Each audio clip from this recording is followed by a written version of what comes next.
আসসালামু আলাইকুম। কচু দিয়ে বেলে মাছ রান্না করব। তার জন্য কচুগুলো এভাবে 3 কোনা করে কেটে নিয়েছি। কেটে খুব ভালো করে ধুয়ে নিয়েছি। অন্যদিকে একটা কড়াইয়ে পানি বসিয়ে দিয়েছি। পানি খুব হালকা ফুটে গেছে। এখন তার মধ্যে কচুগুলো দিয়ে সিদ্ধ করে নেব। ঢেকে দিব। ঢেকে 10 থেকে 15 মিনিট মতো সিদ্ধ করব। সিদ্ধ হয়ে গেছে কিনা এবার দেখে নিব। ঢাকনাটা খুলে কচু সিদ্ধ হয়ে গেছে।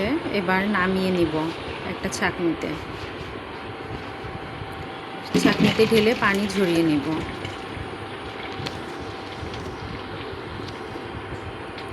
অন্য একটা কড়াইয়ে তেল দিয়ে দিব মাছগুলো ভাজার জন্য।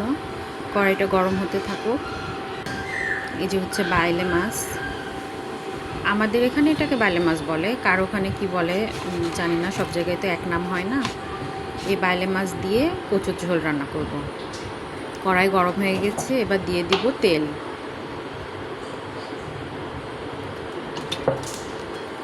কড়াই খুব ভালো করেই গরম হয়েছে, তাই তেল দিয়ে বেশিক্ষণ অপেক্ষা করা লাগবে না। মাছ দিয়ে দিব।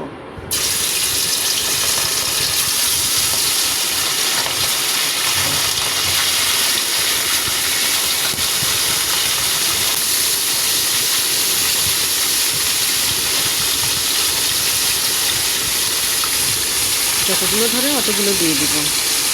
মাছ দেওয়া হয়ে গেছে। এবার এক পাট ভাজা হওয়া পর্যন্ত অপেক্ষা করেছি। মাছগুলো উল্টে দিব। এক পাট ভাজা হয়ে গেছে। উল্টে দিয়ে অপর পাট ভাজা হওয়া পর্যন্ত অপেক্ষা করব। মাছগুলো খুব ভালো করে ভেজে নিয়েছি। এবার নামিয়ে নিব।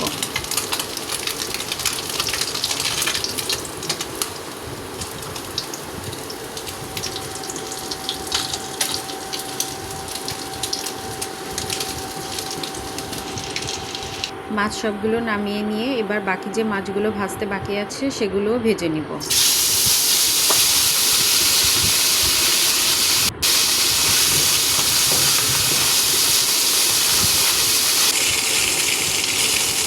এই মাছগুলো উল্টে ভালো করে ভেজে নিব। ভেজে নামিয়ে নিব।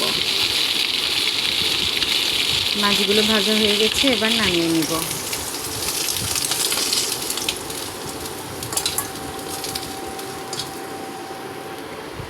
কড়াইয়ে যে তেল আছে এই তেলেই রান্না হয়ে যাবে। দিয়ে দিব পরিমাণ মতো পেঁয়াজ। পেঁয়াজগুলো কেটে নিয়েছি।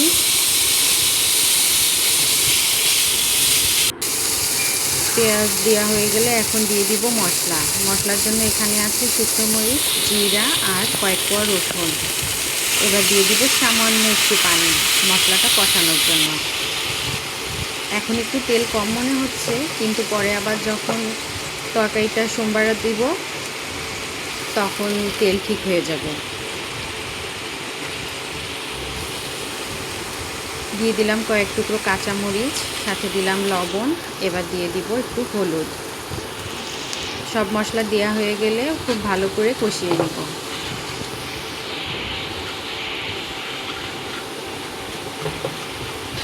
মশলা খুব ভালো করে কষানো হয়ে গেছে। এবার দিয়ে দিব সিদ্ধ করে রাখা কচু। কচুর সাথে আমি কয়েক টুকরো আলুও দিয়েছি। এবার মশলার সাথে সবজিটা খুব ভালো করে মিশিয়ে নেব।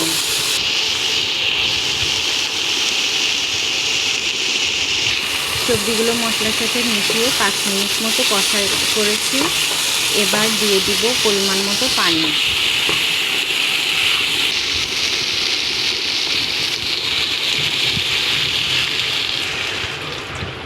এখানে আলু সিদ্ধ হওয়ার জন্য সামান্য পরিমাণ পানি দিয়েছি। এই পানিটা শুকালে আবার ঝোলের পানি দিব।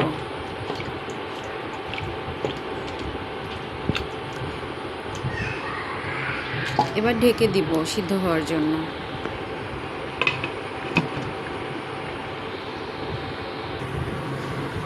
আলু সিদ্ধ হয়ে গেছে এবং ভালো করে কষিয়ে আবার ঝোলের পানি দিয়েছি। ক্লিপটা নিতে মনে নেই, তাই ওইটুকু না দেখাতে পারছি না। এখানে আমার ঝোলের পানি দেয়া হয়ে গেছে এবং পানি ফুটে গেছে। এবার মাছগুলো দিয়ে দিব। ঝোলটা খুব ভালো করে ফুটে গেছে, মাছ দিয়ে দিচ্ছি এখন।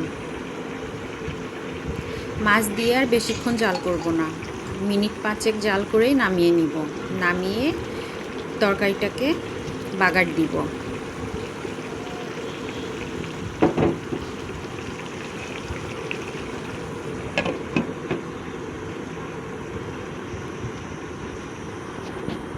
তরকারি হয়ে গেছে, এবার নামিয়ে নিব।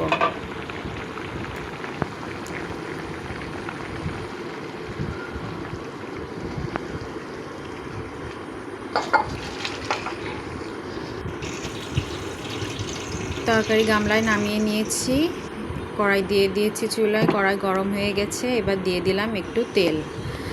তরকারি ফোড়ন দেওয়ার জন্য নিয়েছি কিছু জিরা।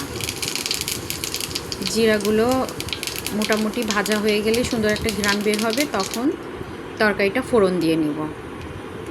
জিরে ভাজা হয়ে গেছে, দিয়ে দিব তরকারি।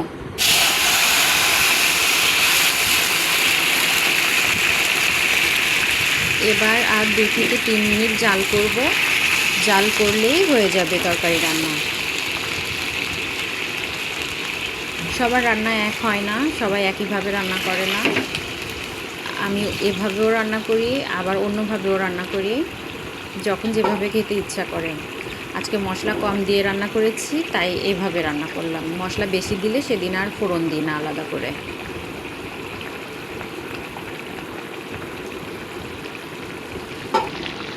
আমার রান্না হয়ে গেছে, এবার তরকারি নামিয়ে নিব।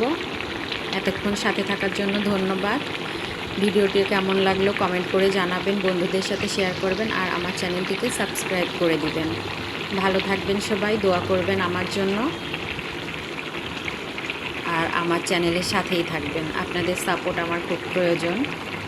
ছোট ছোট করেই আস্তে আস্তে মানুষ বড় হয়, আর সেই বড় হতে আপনাদের ভালোবাসা অনেক প্রয়োজন। সবাই পাশেই থাকবেন, ভালো থাকবেন। আমার রান্নাটা হয়ে গেছে, এবার নামিয়ে নিব। আবার দেখা হবে নতুন কোনো ভিডিওয়। ভালো থাকবেন সবাই। আল্লাহ হাফেজ।